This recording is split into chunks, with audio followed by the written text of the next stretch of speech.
प्रति माननीय जिल्हाधिकारी साहेब, अमरावती. विषय: घोषित झोपडपट्ट्या व दलित वस्तीमधील रहिवाशांना तातडीने पीआर कार्ड मिळण्याबाबत.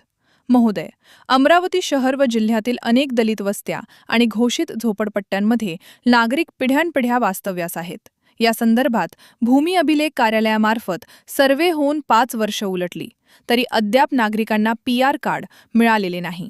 मुख्य मुद्दे: योजनांपासून वंचित.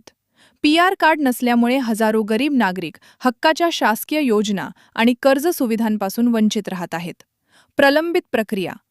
वन विभागाच्या न्यायालयीन खटल्याचे कारण देऊन प्रक्रिया थांबवण्यात आली आहे, ज्यामुळे सामान्य नागरिकांमध्ये संभ्रम आहे. समान न्याय. इतर समाज घटकांना पीआर कार्ड देण्यासाठी शासनाकडून हालचाली सुरू असताना मूळ निवासी असलेल्या गरीब कष्टकऱ्यांकडे दुर्लक्ष होत असल्याचे चित्र आहे. विनंती: तरी प्रशासनाने या विषयात गांभीर्याने लक्ष घालून तांत्रिक व न्यायालयीन अडचणी दूर कराव्यात आणि वर्षानुवर्ष वास्तव्यास असलेल्या नागरिकांना त्यांचे मालकी हक्क त्वरित प्रदान करावेत.